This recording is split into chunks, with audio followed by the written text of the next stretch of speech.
did his first year versus what he did last year. And if we could bring that up to see how significant this is, these numbers are dramatic. So when you're going from 50 touchdowns to 26, the interceptions are about the same. The sack numbers are up. You could say that contributes to the other issues. We got passer rating.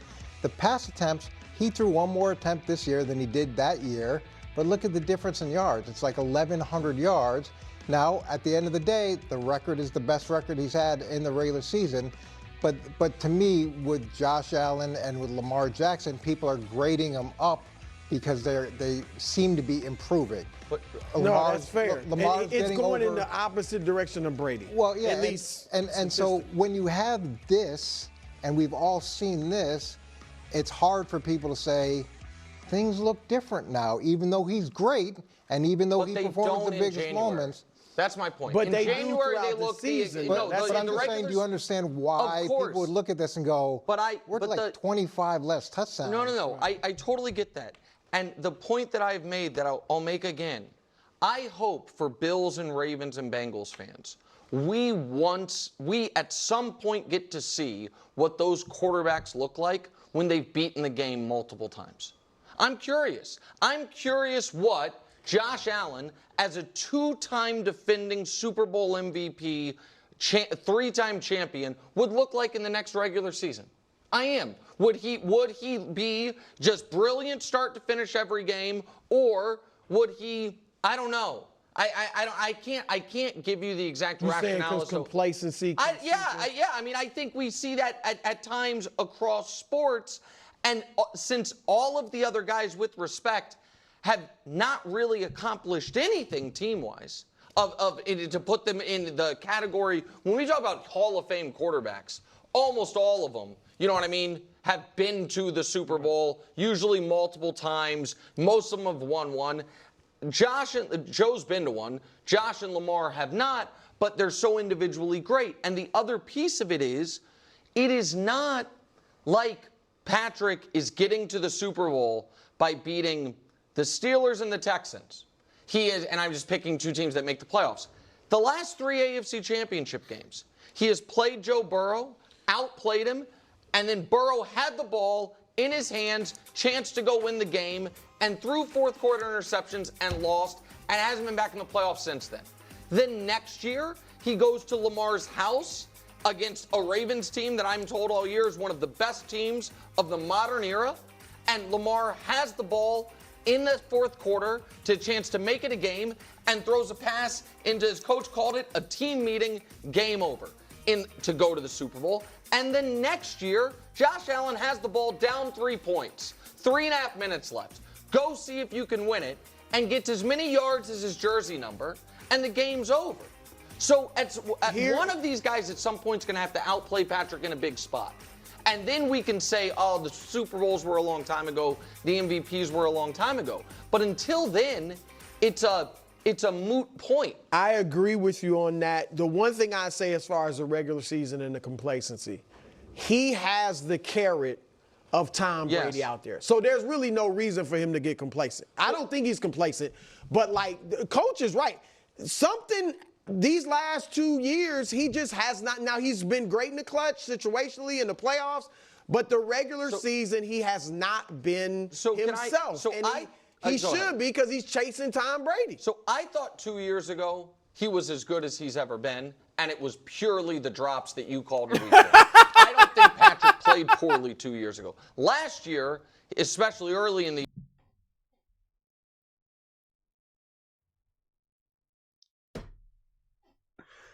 What are we doing here, man? What are we doing here? I mean, you're just going to make me do it again. Matthew Stafford, 29 drops. Dak Prescott, 29 drops. Patrick Mahomes, 29 drops. Jared Goff, 29 drops. Josh Allen, 28 drops. Sam Howell, 28 drops. Gardner Minshew, 26 drops. Just stop. We can stop with this nonsense. Matthew Stafford had a drop rate of 8.2%. Patrick Mahomes, 6.7. Josh Allen, 6.8. Just stop with this nonsense. It's ridiculous. I mean, here's now under pressure for all quarterbacks, when they're all under pressure, and the adjusted completion percentage. So this now factors in drops. This is like if there were no drops, how accurate would you be? Russell Wilson, Joe Burrow, Dak Prescott, Kirk Cousins, Geno Smith, Lamar Jackson, Justin Fields, Brock Purdy, Jalen Hurts, Joe Flacco, Sam Howell, all above Patrick Mahomes. This is adjusted completion percentage when under pressure. So they're all under pressure. They're all dealing with pressure. All of them. And it's factoring in the drops. Like, really? This is now, again, adjusted completion percentage for the deep ball. And I've defended this stat saying I don't really care as much for this with Patrick Mahomes. But if we're just going to keep making stuff up and then let's do it, man. Brock Purdy was number 1 in the NFL in deep ball passing. You got C.J. Stroud. You got Stafford. I mean, Patrick Mahomes is all the way down here, ranked 29th. 36.5% adjusted completion percentage. He was not accurate with the deep ball. It's just a fact. And that continued forth in 2024. And before you all want to complain and be like, the weapons, you told me they didn't have anyone in 22. That's what you all try to tell me. You want to downplay Kelsey and you want to say Juju's not good. Well, in deep ball passing in 2022, he was 47.6% and top 8. And you got a couple random players in there that didn't really play enough snaps, so we'll take those guys out. And he was top 5. I thought he had equally bad receivers in 22 and 23. That's why he told me it was so impressive that he won in 22. I also still don't understand, is Xavier, is Rashee Rice great or not? Like what's the story here? You guys, again, you all love moving the goalpost here. But there was an absolute plummet. It's just a fact, man. It's just a fact. I mean, in 2024, Aaron Rodgers had 39 drops. 39 drops. Did Nick Wright ever say that Aaron Rodgers was actually a really good quarterback last year if it wasn't for all of those drops? If he did, please let me know. Send me the link, and I'll go watch the video. 39 drops Aaron Rodgers had with the New York Jets last season. 39 drops. 9.6 drop percentage. So nearly 1 out of 10 every passes that he threw were then dropped. Are we serious right now? We have lost our minds right now. We have lost our minds, man. Like, it's just crazy. And then again, like I said in my previous video, you want to talk about the playoffs and say, oh, the regular season doesn't matter, playoffs. Then say that Jalen Hurts is one of the greatest quarterbacks then. Because his playoff record and his playoff stats are amazing. His Super Bowl stats and record is amazing. He's got multiple records. So elevate him. If you don't care about the regular season as much and you care about the playoffs, well, then clearly Jalen Hurts needs to be elevated. But you don't do it. You got to be consistent with the logic. I mean, Mangini highlights this. Okay, in 2018 and 2024, the pass attempts were about the same, but about like 1,000 yards less and half the touchdowns. This is so great. I love when math adds up so beautifully. You want to know what changed? He got a lot less yak. In 2024, he got 5.9 yards after catch per completion.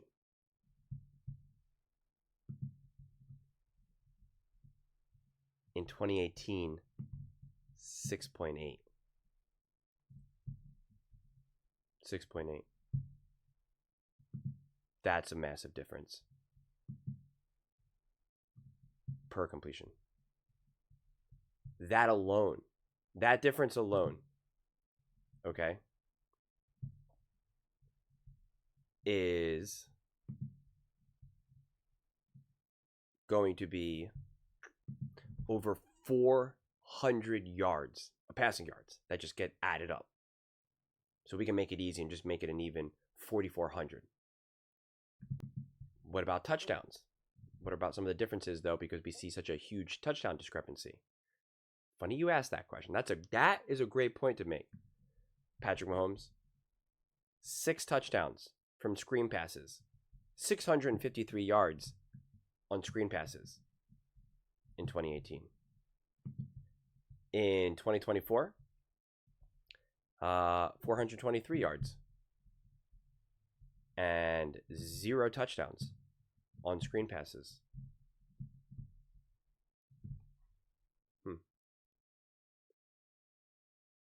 What does that mean? Patrick Mahomes, 785 yards from behind the line of scrimmage, 8 touchdowns in 2018. 2024, 645 yards, not as much. Losing still a little bit of those little extra yards. That's how you can kind of continue to inch up to 5,000. And only 2 touchdowns. So a lot less touchdowns and a lot less yards.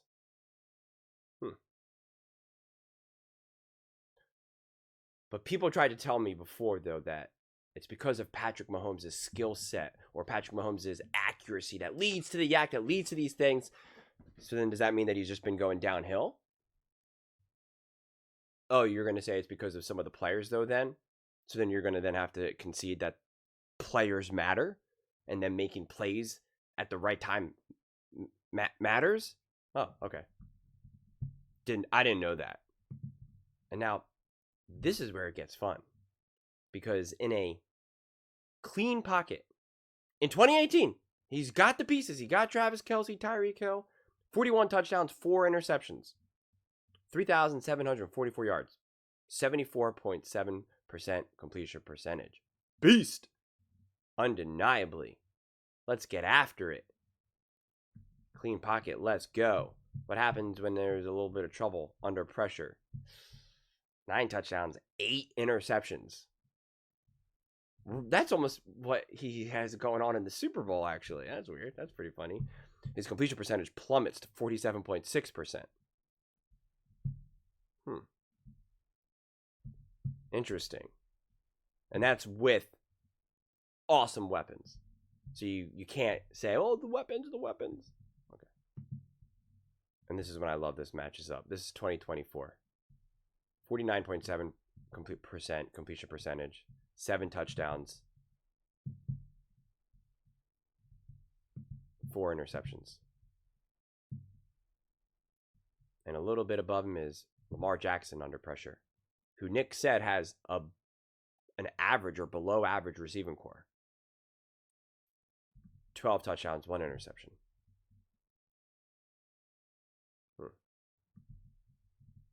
That's interesting. Very interesting. I mean, when we look at Patrick Mahomes under pressure, in his best season ever, 2018, 9 touchdowns, 8 interceptions, 1,300 yards under pressure, and a passer rating of 70.4. It's with Tyreek Hill, Travis Kelce.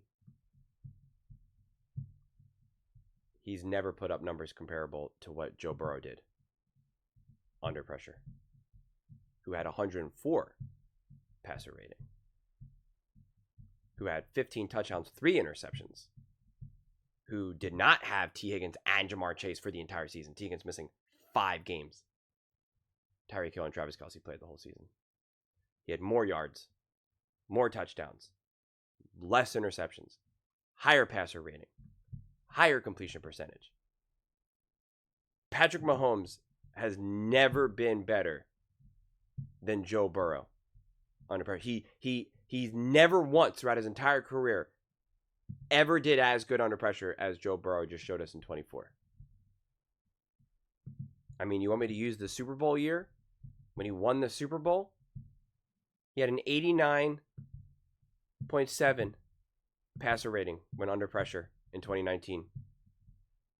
Year 2, 8 touchdowns, 2 interceptions. We're getting there. We got a better touchdown to interception ratio. Only 927 yards.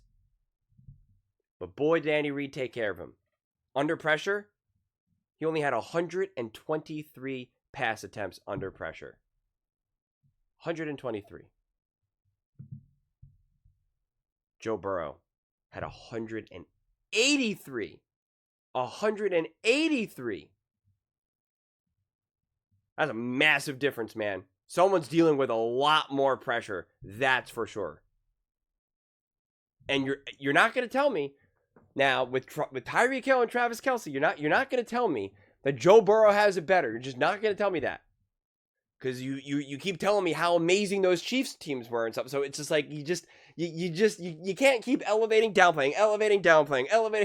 Like you can't do it that way. You just can't. What Lamar Jackson did under pressure is better than what Patrick Mahomes has ever done. 12 touchdowns, 1 interception.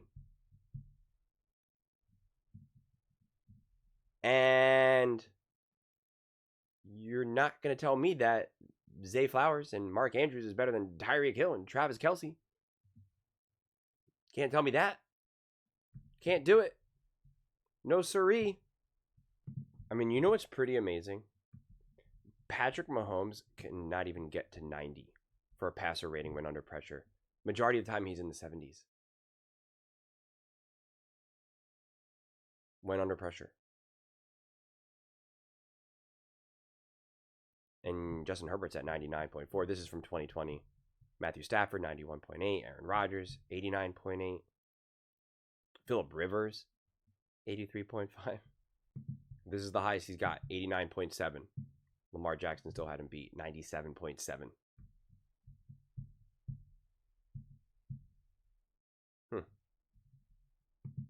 I mean, does this mean anything at all? I mean, does it? That we're saying that these other quarterbacks are better? Because again, I recall people all, like Nick especially, always trying to be like, oh, Jared Goff, when he's under pressure, he's not good. I mean, Josh Allen had a year, 96.7 in 2022 under pressure. That same year, Patrick Mahomes was 74.3. Joe Burrow, 86. I mean, he can't quite crack the 90s. He's actually the only quarterback. He's the only quarterback of the big four that can't quite get there. He's so close. He's so close. Ooh, this was a bad year in 2023. Must have been all those drops. 59.6 passer rating. Yikes. Yikes. Lamar Jackson, 94.9. Money. Brock Purdy, 90.2. But again, it's got to be because of all those drops, right? Definitely. We know it's got to be because of that. Oh, wait, what's this? Patrick Mahomes had 7 drops? And what's this? Lamar Jackson had 7 drops when under pressure? No. Wait, what? Wait. It's got to be all because of the drops, though. Matthew Stafford? 6 drops? Jalen Hurts? 6 drops? Wait, what? I thought it was all because of the drops. You'd think that would have a big effect on all of this stuff right now. That's weird. That doesn't seem to add up very much. I mean, Patrick Mahomes has never even gotten to 90. And in 2024, you got Joe Burrow, 104, and Lamar Jackson, 94.6.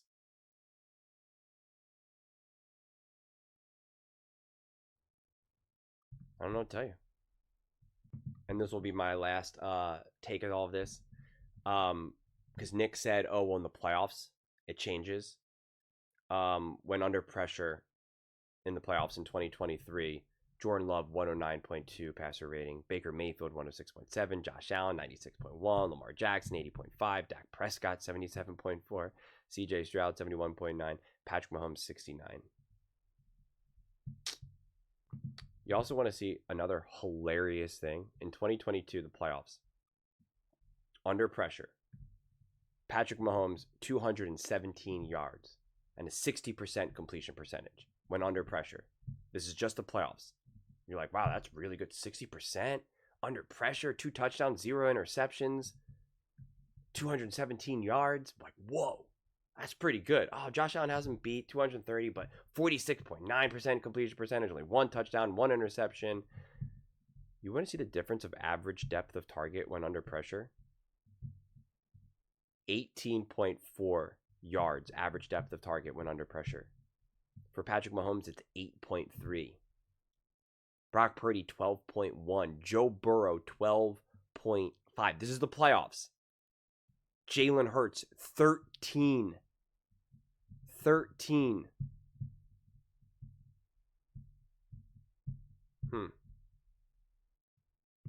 And mind you, in those stats that I showed you in 22, that was including Patrick Mahomes like getting to the Super Bowl. Like, he had more chances to get more touchdowns and more yards.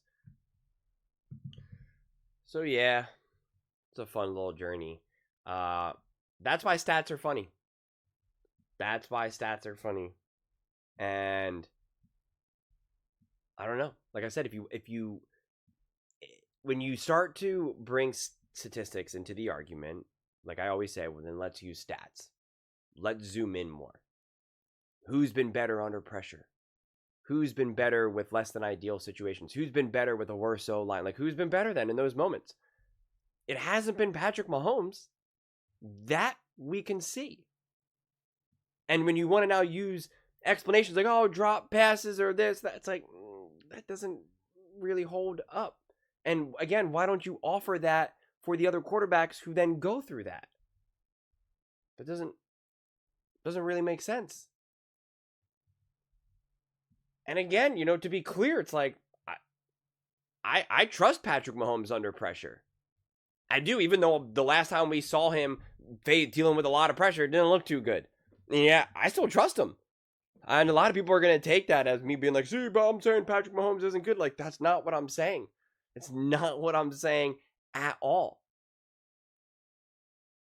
But I need to know when we can use the stats as a reference point and when we can't. Because you want to use stats as a reason why to prove that Patrick Mahomes is better than like Josh Allen, Lamar Jackson, Joe Burrow, whatever. But then when the stats aren't better than them, you want to say, well, it wasn't his fault. What do you want him to do? The team drops, blah, blah, blah, blah, blah, blah. And it's like, okay. And then, okay, so then let's use stats from like kind of comparable. Let's put Patrick Mahomes' stats then in great circumstances, 2018, 2019, 2020, etc. And compare them to more favorable years of Lamar Jackson and Josh Allen and Joe Burrow. And when we actually look at the gritty stats, under pressure, dealing with that type of stuff, those other quarterbacks haven't beat.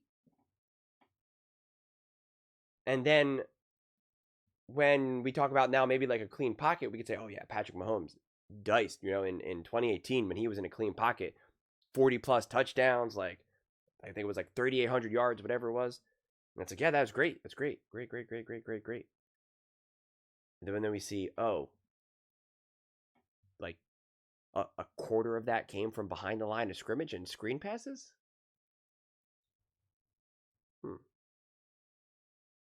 That's, But what, I don't know.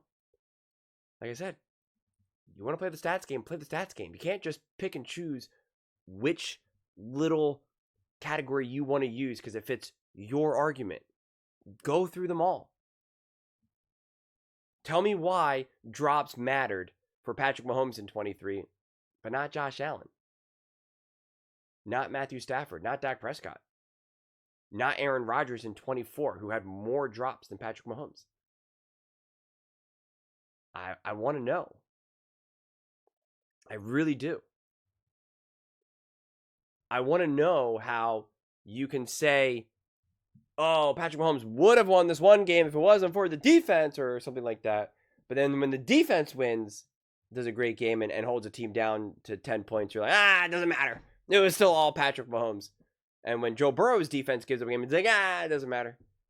Doesn't matter. It's like, well, wait. You guys got to tell me when these things matter and when they don't. Like, that's... Kansas City Chiefs fans will tell me Andy Reid's the best coach in the NFL. But then try to tell me that Patrick Mahomes doesn't benefit from having Andy Reid. Or that the other quarterbacks aren't at a disadvantage for not having Andy Reid. It's like, well, then he's not the best quarterback. And they're like, well, and what has he won before Patrick Mahomes? And it's like, well, he went to a lot of NFC championship games with like non-Hall of Fame quarterbacks. He went to the Super Bowl. He failed to beat Tom Brady, just like Patrick Mahomes failed to beat Tom Brady twice. It's like, are you going to fault him then? You're going to fault him for doing something that not even Patrick Mahomes was able to do? It's like, I don't know. A lot of Patrick Mahomes fans and the Kansas City Chiefs fans blame the defense for why they lost in that AFC Championship game, for giving up all those points. But those points don't matter when the Philadelphia Eagles defense gives up those points, or when the Cincinnati Bengals defense gives up those points, or the 49ers defense gives up those points. Patrick Mahomes would have looked better if it wasn't for the drop passes, but it doesn't matter when Josh Allen's receivers drop passes in the playoffs. Patrick Mahomes would have been better if he had a better O-line, but it doesn't matter that Joe Burrow had the worst O-line in the NFL last year. Patrick Mahomes would have been better if his receivers were healthy, but it doesn't matter that Josh Allen also lost receivers. That Zay Flowers, his number one wide receiver for Lamar Jackson, did not play in the playoffs. That doesn't matter. And it doesn't matter that his number one receiver in that playoff game decides to fumble the ball at the goal line. That doesn't matter. That doesn't matter at all. Travis Kelce is the greatest playoff performer of all time, according to Nick Wright. That's what he says. Out there making crazy diving catches, just box office. Box office. Lamar Jackson's tight end, literally dropping game-tying passes. But that doesn't matter. One of these days, we're going to have to do a deep dive, and you're going to have to tell me when things matter and when they don't. My working thesis is this. I'm not sure. I'm not sure. When it elevates Patrick Mahomes, it matters. When it hurts Patrick Mahomes, it doesn't matter. When it elevates another quarterback, it doesn't matter. When it hurts another quarterback, it does matter. Did I get it right? Let me know. Those are just my thoughts. I'd love to hear your thoughts. Please let me know in the comments below. I read every single comment. So whether you agree with me or disagree with me, either way, let's get in some discussions. Let's get in some fights. But ultimately, let's just have some fun. And please do consider subscribing. We are building an amazing community here and absolutely love to see you part of it. I want to build something that we all genuinely feel connected to. Something that we're really excited to be part of. I think we're on our way to doing it. Please don't forget to give this video a thumbs up, as it really does help the visibility and the algorithm. Thank you so much. See you next time.